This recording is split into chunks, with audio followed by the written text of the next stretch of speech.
3, 2, 1. Bismillahirrahmanirrahim. Assalamualaikum warahmatullahi wabarakatuh. Salam sejahtera, salam kebajikan untuk Anda. Kembali lagi di Onet, obrolan tunanetra, obrolan yang fleksibel, yang santai dan juga intens tentu saja bersama saya Dani Panglong. Oneters yang ada di rumah, alhamdulillah di siang yang cerah ini ya menurut orang. Tapi saya juga merasakan memang kayaknya panas banget ya Kuningan hari ini. Tapi gestar kita, bintang tamu kita saat ini tidak panas lah ya. Kita adem-adem aja. Nah, Oneters, beliau adalah seorang direktur, salah satu direktur di Kabupaten Kuningan. Beliau juga katanya sih ya suka jalan, suka ngopi, dan alhamdulillah kebetulan pas banget ya diajak ke sini ya di KD Kita Coffee live at KD Kita. Langsung saja kita panggil Ibu Hajah Heni Susilawati SOS MM. Silakan Ibu. Masya Allah, alhamdulillah, silakan duduk Ibu, mangga. Alhamdulillah Ibu, amin. Hai Ibu, halo, assalamualaikum. Alhamdulillah. Alhamdulillah, Bisa bertemu ya. Alhamdulillah Ibu. Ini ke second time berarti Bu, kedua kalinya. Iya. Ibu, thank you so much for coming di Onet. Hatur nuhun pisan. Aduh, sehat Ibu ya? Sehat. Tanpa kekurangan apapun Bu ya? Ya. Bahagia? Oh, pasti. Alhamdulillah. Aduh. Sama tahu ke sini. Oh, alhamdulillah. Bu, Gimana? tema kita kali ini Onet itu mengangkat tema urung, ungkap rasa untuk Kuningan Bu ya. Sebelum tentu ke lebih lanjut lagi Ibu ya, saya dan Oneters yang lainnya juga mungkin ingin mengetahui dulu. Ibu Hajah Heni Susilawati SOS MM adalah Direktur Perusahaan Umum Daerah Kabupaten Kuningan. Betul Ibu ya? Aneka Usaha Kabupaten Kuningan ya, alhamdulillah. Bu, ungkap rasa untuk Kuningan kali ini mengenai ekonomi, sosial, dan politik. Wow, ide. Tentu juga Ibu sebagai direktur di perusahaan umum daerah, karena yang kita tahu bahwa perusahaan umum daerah adalah basically semuanya diatur oleh daerah Ibu ya, betul Bu? Dan juga bersumber juga semuanya dari kekayaan daerah tersendiri Ibu ya. Nah Bu, langsung aja nih, sedikit sebelum ke yang lebih lanjut, saya tuh pengen mengetahui dulu salah satu tupoksi Perumda di Kabupaten Kuningan adalah, mungkin bisa Ibu jelaskan Bu sedikit? Ya, kalau kita bicara perusahaan ini merupakan salah satu badan usaha milik daerah. Jadi kita punya 3. Yang pertama PDAM, kemudian Bank Kuningan, dan kita perusahaan daerah di Kota Kuningan. Tupoksinya bisa dicek di Perda 11 2019. Ya, jadi salah satunya membantu daerah untuk meningkatkan kegiatan perekonomian. Kira-kira begitu. Betul, berarti memang Perumda juga adalah membangun, mengelola, dan juga mempertahankan Bu, betul? Ya, betul itu ya. Dan memang juga tanpa adanya instansi atau lembaga yang mengurus itu semuanya, masyarakat juga ya Bu ya, tentu mungkin kebingungan ya Bu ya. Saya juga mendengar bahwa memang ketika tahun 2017 pemerintah undang-undang pemerintah Ibu ya, itu membagi lagi 2, betul Bu ya, ke perusahaan umum daerah dan juga perusahaan perseroan daerah, betul Ibu ya?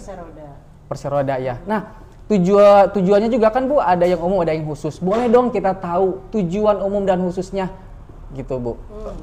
Jadi gini ya, kalau kita bicara semuanya bisa dibaca ya. Nanti biar kita sama-sama baca, baik di PP 54 tahun 2017 tentang Badan Usaha Milik Daerah. Memang statusnya bisa Perumda atau Perseroda. Nah, kalau di Kabupaten Kuningan semuanya berstatus sebagai perusahaan umum daerah. Nah, karena itu ini menyangkut juga kepemilikan saham. Perbedaan Perseroda adalah dari sisi kepemilikan saham. Kalau kita berstatus Perumda, 100% sahamnya milik pemerintah Kabupaten Kuningan. Jadi yang punya modalnya adalah pemerintah. Betul. Kabupaten. Kalau Perseroda itu bisa publik bisa ikut berpartisipasi dari sisi kepemilikan saham. Betul Bu. Nah, tujuan umum, tujuan khusus biar kita sama-sama baca ya, 54 2017, kemudian ada juga Permendagri dan sebagainya. Saya kira bisa dicek sama-sama.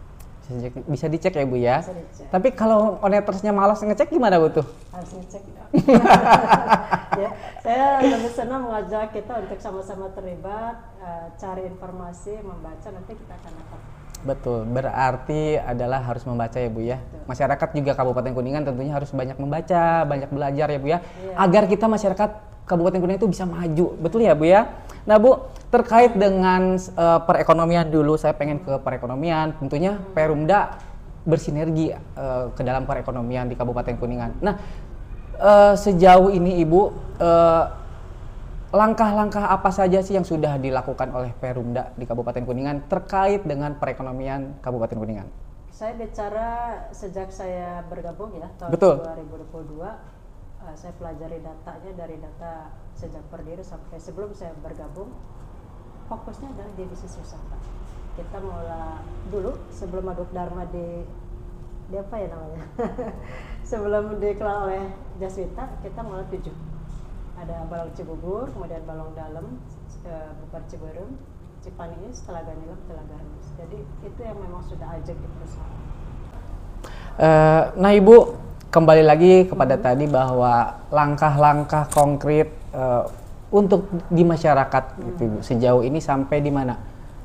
Langkah-langkah konkret yang pertama dari sisi penyerapan tenaga kerja. Nah, kita punya 53 karyawan ya. Hanya tahun ini memang berkurang 5 karena faktor pensiun dan mengundurkan diri, jadi tinggal 48. Jadi itu langkah konkret penyerapan tenaga kerja.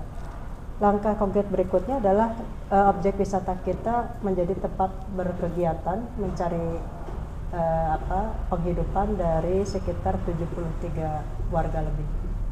Nah itu langkah-langkah konkretnya. Dari sisi kontribusi ke negara, kita lewat PNBP karena objek wisata yang kita kelola di dalam kawasan Taman Sari Cermai. Jadi langkah-langkah konkret yang memang real saya lakukan bersama teman-teman di perusahaan.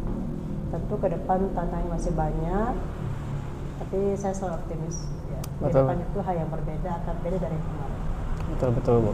Selalu berbeda ya di depan ya Bu ya. Harus optimis. Besok itu cerita yang berbeda. Betul Bu. Halaman 1, halaman 2, halaman 3 akan beda cerita. Iya. Aduh, Bu, tapi Bu ya objek, saya tadi menarik di objek wisata ya Bu ya. Betul. Kita fokus di wisata dulu. Fokus di wisata ya Bu ya. Lalu menurut Ibu sejauh mana objek wisata di Kabupaten Kuningan bisa di blow up keluar Ibu ya, agar memang sebagai salah satu sumber perekonomian di Kabupaten Kuningan? Oh, kitanya luar biasa ya. Ada yang wisata alam, wisata buatan, semuanya punya potensi. Kalau saya diminta berpendapat keseluruhan, saya bilang sih semuanya luar biasa. Tapi kalau saya fokus ya tentu kita akan fokus di 6. Kita kan lebih ke ekowisata. Tapi kalau bicara general, Kuningan nggak kekurangan tempat untuk ulin. Betul. Ulin ya. Ada yang buatan, ada yang alam. Bagaimana kita membuat ya ini kerja bareng-bareng. Betul Bu. Ini ataupun siapapun yang punya akses ke sosial media hari ini bisa punya kontribusi yang juga penting ke daerah, bisa bantu promosikan. Nah Bu, nanti masuk ke tempat kita ya berkunjung. Betul, ini di kafe ya Bu ya, kafe di kita tempat ngopi. Habis dari atas gitu ya, langsung turun ke bawah. Tapi Bu ya, tadi yang Ibu bilang juga memang sumber daya alam di Kabupaten Kuningan wisatanya juga bagus. Lalu juga masyarakatnya juga ya baik-baik.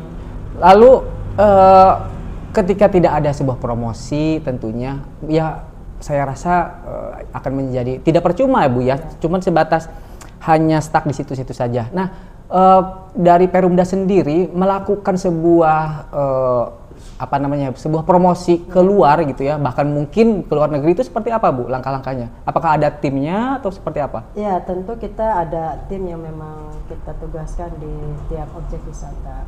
Kan kalau pemasaran itu bicara yang offline ataupun online, ya kita maksimalkan sesuai dengan kemampuan kita hari ini.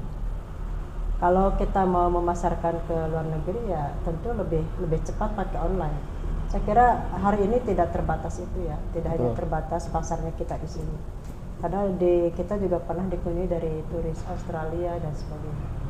Kemudian kalau bicara promosi itu hanya salah satu ikhtiar. Nah, kita masih ikhtiar di produknya. Betul. Ya produk kita mungkin dari sisi kekuatan inovasi masih harus terus banyak pembenahan. Pembenahan dilakukan dari sisi produk dan pelayanan tanpa mengurangi semangat menjaga konservasinya, karena kita berada di dalam kawasan Taman Nasional Gunung. Dalam artian sampai saat ini produk di Kabupaten Kuningan masih rendah, Bu. Masa nggak mau bicara yang Kabupaten Kuningan? Terus bicara tentang siapa? Ya, tentu bicara tentang yang kami kelola. Betul. Ya kan kalau bicara yang tidak kami kelola nanti offset. Baiklah, saya ralat dulu berarti yang Ibu kelola perusahaan daerah. Kan tadi kita bincangnya batasannya itu. Ya? Betul, Bu. Tentang Perumda. Kalau saya nanti komentarin di luar yang kami kelola, betul. Nanti, kurang bagus. Nah, berarti sejauh ini yang dikelola oleh Perumda di Kabupaten Kuningan, apakah produknya tingkatnya sudah bagus, Ibu, atau masih seperti apa? Apakah tadi ada? Yang saya sampaikan, inovasi produk kita masih berjuang. Ya, jadi masih banyak PR yang harus kita benahi dari sisi sarana. Artinya masih kurang, Bu? Sarana. Masih kurang. Masih kurang ya, oke, itu Dalam poinnya. bisnis harus bisa bilang begitu supaya kita berpikir terus. Kalau kita merasa sudah cukup, sudah bagus, kita nggak merasa untuk berpikir, melihat dari yang lain dan sebagainya. Jadi kita harus terus merasa kurang. Betul, Bu. Karena inovasi itu hari ini kita bilang bagus, besok udah bilang beda lagi, udah usang lagi. Jadi bisnis itu dinamis banget ya. Kita akan mengikuti apa yang sekarang diinginkan pasar tanpa mengurangi semangat menjaga konservasi. Betul. Dan inovasi kreatif juga tidak ada batasnya ya, Bu ya. Itu selalu ada kemajuan. Saya batasi ya, kita bicara apa yang saya kelola aja. Boleh, siap Ibu. Nah, tadi yang di luar itu nanti wah ini nah gitu. Tapi di luar yang kami kelola itu juga luar biasa perkembangan. Masya Allah. Berarti tadi menggerakkan perekonomian daerah kita. Betul, Bu. Dan saya berharap tadi yang Ibu katakan betul bahwa masyarakat di Kabupaten Kuningan khususnya memang kita harus lebih banyak lagi membaca ya, Bu ya, lebih lagi menggali informasi-informasi agar kita juga tidak ketinggalan ya, Bu ya, di bidang ekonominya gitu ya. Apalagi yang paling krusial adalah tentu ekonomi ya, Bu ya, kehidupan sehari-hari gitu. Jadi memang kita juga harus banyak belajar ya, Bu ya. Betul ya, Bu ya? Saya kira hari ini kita tidak bisa bicara parsial. Ekonomi paling penting, nggak bisa. Kita harus bicara semua. Politik kata siapa nggak penting, penting lah gitu. Betul. Sosial penting, budaya semuanya penting. Ya, jadi semuanya sektor kehidupan itu penting, ekonomi, sosial, politik semuanya penting. Bahwa kata kuncinya untuk menjadi daerah yang maju, kita mulai dari menumbuhkan budaya literasi. Betul. Karena semuanya sosial politik penting, saya akan beralih kepada sosial, Ibu ya. Karena berarti juga penting. Nah, Ibu, sosial strata di masyarakat ya, Bu, tentunya ya. Pandangan Ibu gitu, yang mengelola perusahaan umum daerah di bidang inovasi kreasi, Ibu ya, di bidang perairan juga mungkin, Ibu ya. Kalau tidak salah saya mendengar. Banyak airnya aja. Bisa-bisanya, Bu. Mau ke Balong Dalam cai, di Cigugur cai. Betul. Cipaniis cainya, kecuali Ciberem. Ciberem mah tetangkalan ya, Bu nya. Aduh. Dan sosialnya Bu gimana, Bu, tuh di sosial di masyarakat, dampak kepada kehidupan sosialnya, Bu? Nah, ini yang sering saya sampaikan oleh saya ngajar di kelas ya, etika bisnis. Bagi saya itu kalau kita mau berbisnis harus memperhatikan 3 hal yang disebut triple bottom line. Ada 3P. 3P. Yang pertama adalah profit. Bisnis kalau mau tumbuh ya harus untung kan? Betul. Supaya bisa bayar karyawan, inovasi dan sebagainya, termasuk ekspansi pasar. Itu profit. Tapi kalau hanya mengejar profit lupa etika, itu pasti akan sebentar umurnya. Naiknya cepat tapi turun juga cepat. Nah, kita butuh bisnis yang terus continuous, berlanjut. Maka itu hasil tepang dengan yang 2P. P berikutnya adalah people. People itu kan menyangkut sosial. Bagaimana kita menghormati karyawan, haknya, gaji, BPJS dan sebagainya, ya kan? Oh. Orang harus nyaman bekerja, merasa didengerin pendapat dan sebagainya.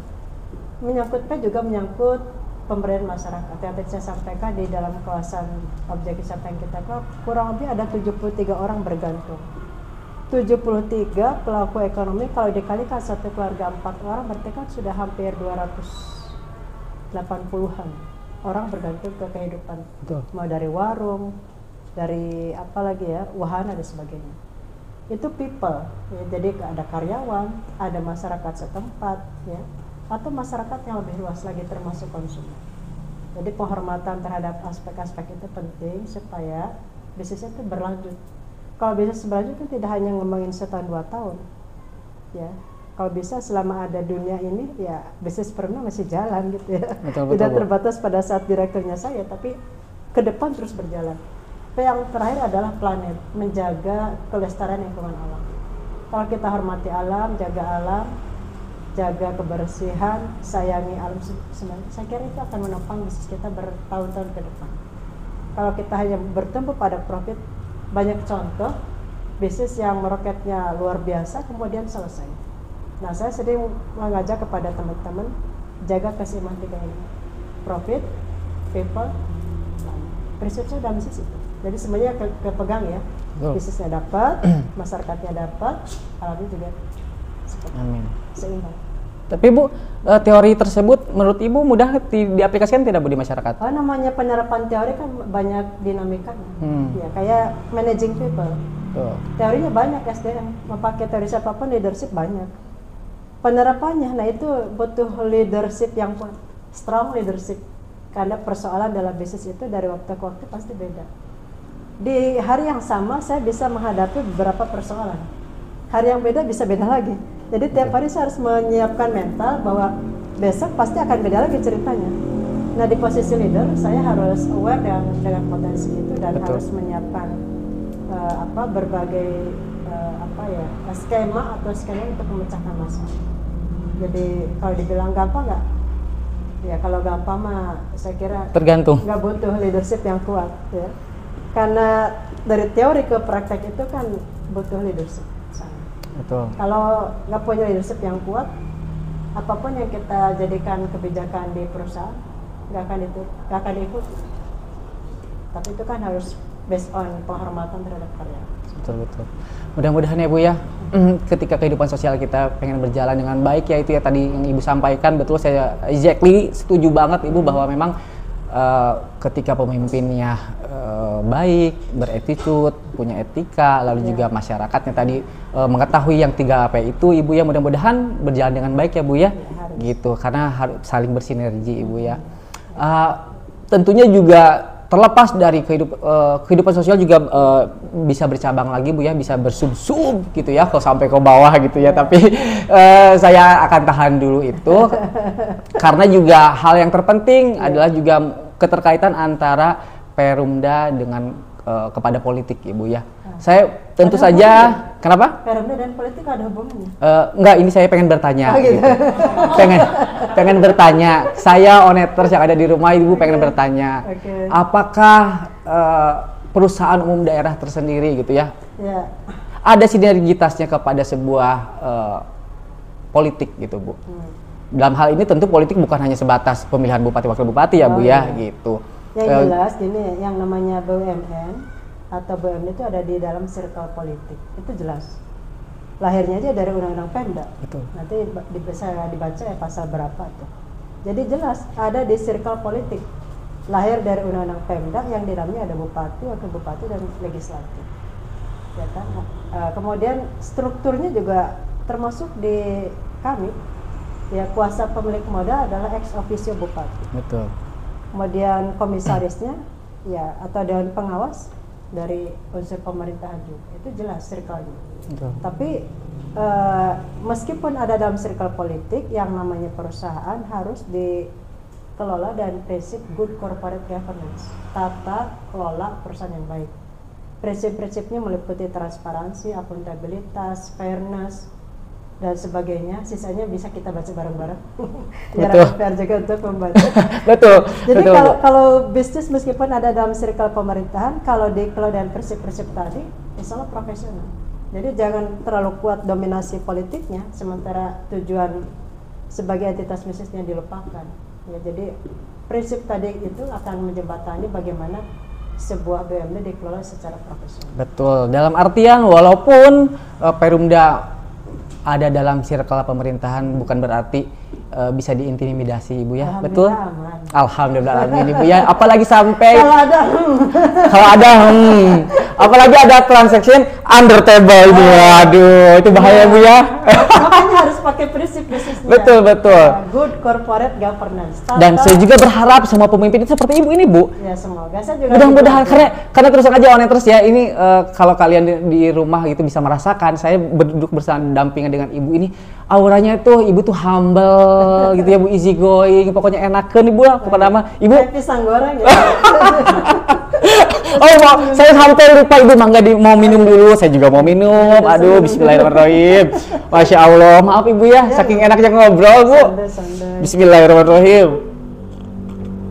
Biasa Bu, saya jadi ikut-ikutan suka ngegibah Bu. Iya. Boleh nggak sih Bu ngegibah Bu? Ya, etiknya tenan. Berarti gue tidak ada Bu. Kan sebagai pengetahuan ya Bu ya. Sebagai Ya, informasi. bukannya gibah, enggak, kita mah lagi dari pembenaran. Betul Bu. Tapi Bu, Gimana? saya ingin pengen ngobrol santai sedikit sama Ibu.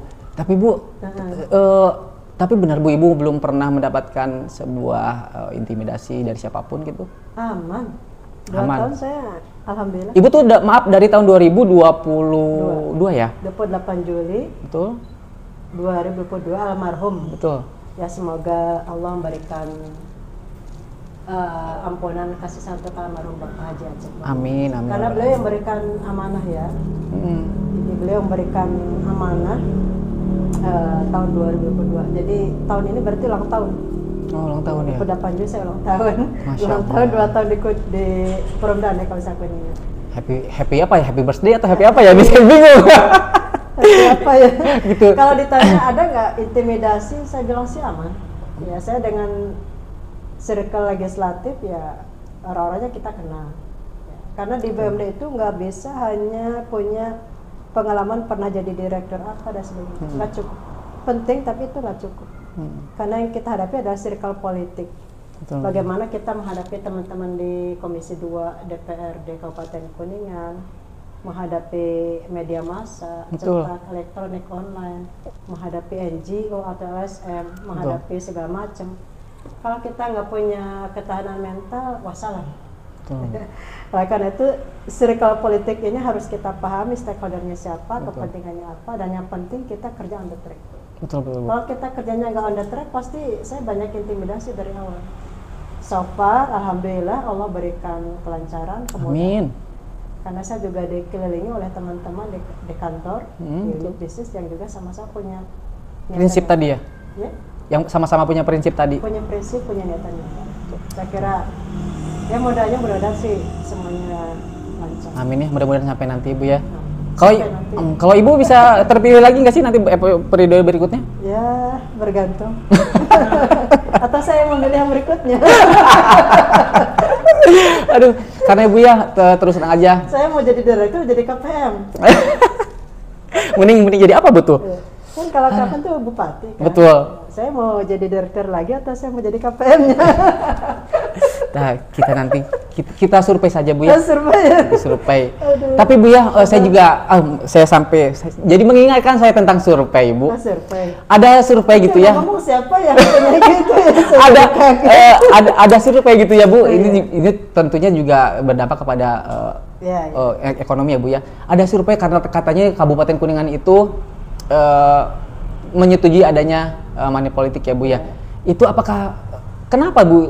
Menurut Ibu apa yang terjadi Bu dalam perekonomian di Kabupaten Kuningan? Yang bermasalahnya adalah ekonominya, personnya, atau government-nya, atau seperti apa? Atau politiknya ya? Atau politiknya ya, bisa jadi Bu ya. Survei yang politik uang. Betul. Jadi gini saya cerita ya. Saya waktu acara di Bawaslu itu kan Pak Dr. Eman bilang, bahwa ini izin ya saya kutip hasil survei Bu ini dan tim waktu di KPU Kuningan. Saya juga hampir lupa gitu yang mana Pak Dokter. Ya ini, oh ya saya baru ingat.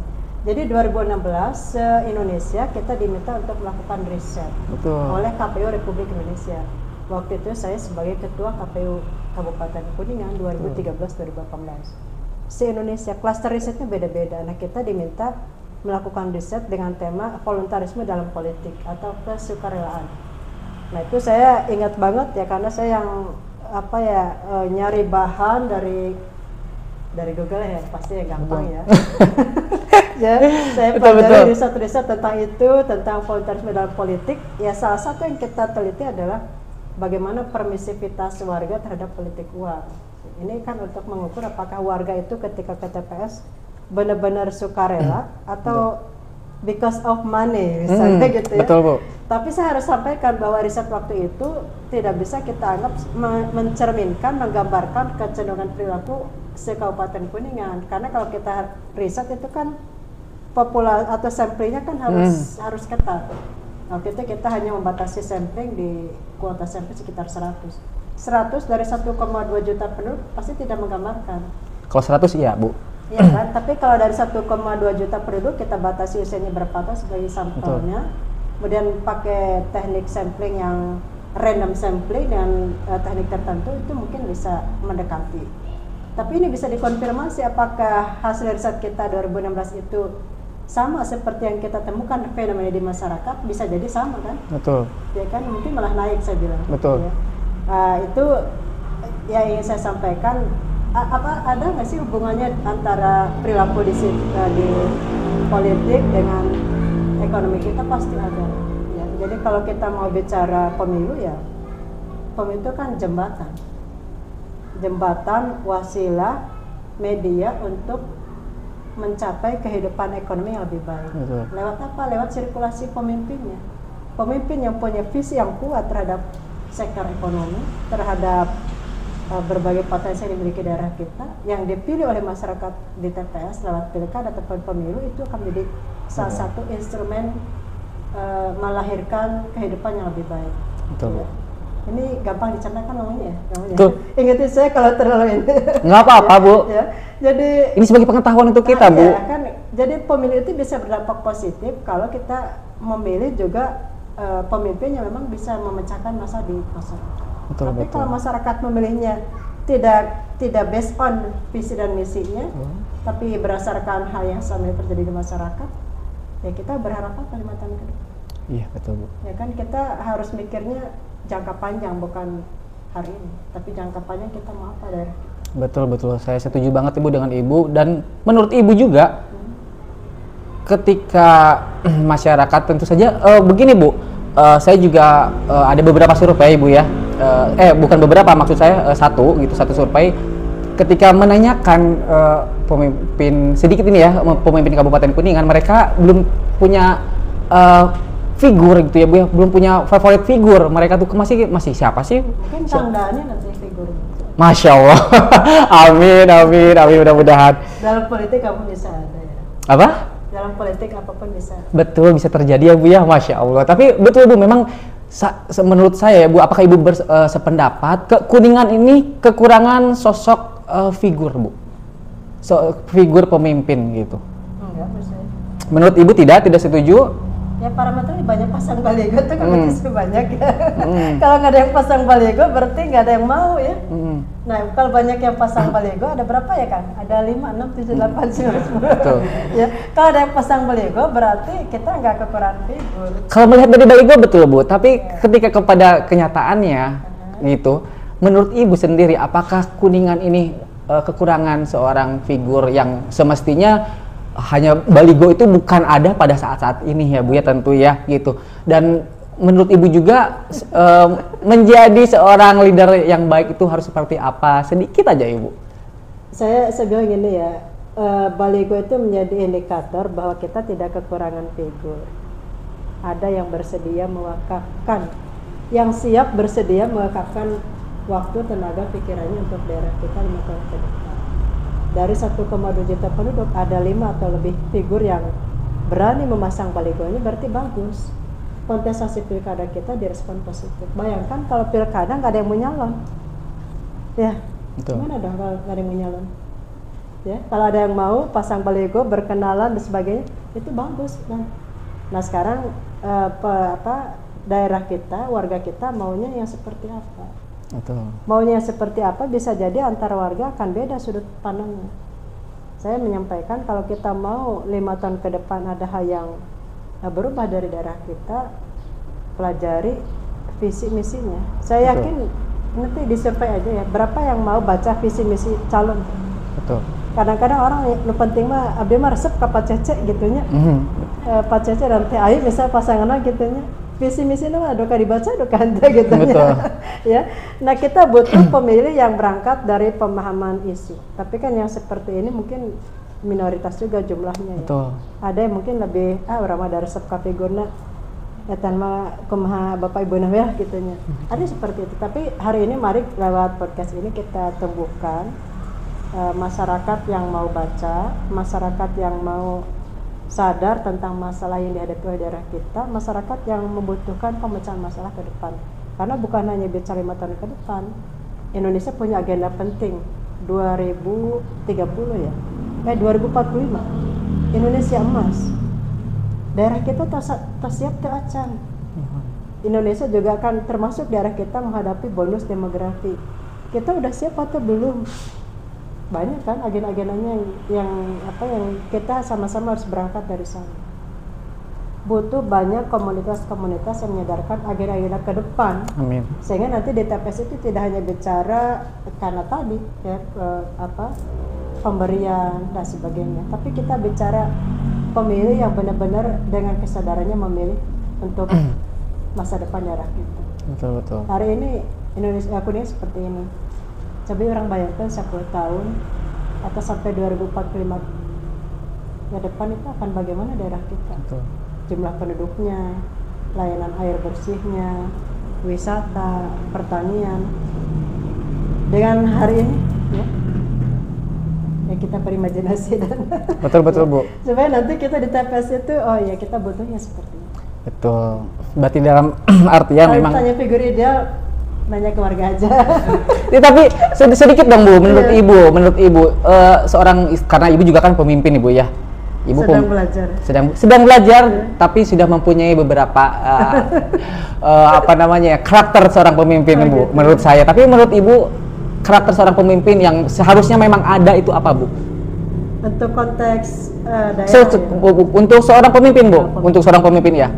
Pemimpin itu saya lupa ya darinya siapa. Serempan leadership. Jadi pemimpin itu atau kata Buya Hamka, pemimpin itu untuk menderita ya. Jadi menjadi pemimpin itu harus siap menderita, harus siap mengorbankan waktu, tenaga, bahkan untuk dirinya juga mungkin akan sangat banyak harus. Memimpin untuk melayani, apalagi misalnya dipilih oleh berapa ratus ribu pemilih, ya, harus siap melayani, bukan sebaliknya. Pemimpin yang punya visi yang kuat, yang paham masalah, yang tahu bagaimana menyelesaikan masalah. Betul. Pemimpin yang bisa membangun semangat kolaborasi. Karena kalau hari ini bicara menyelesaikan masalah, kita nggak bisa sendirian. Ya, kita nggak bisa sendirian. Kita butuh kolaborasi dan banyak pihak. Termasuk membangun daerah kita 5 tahun ke depan dan seterusnya. Betul Bu.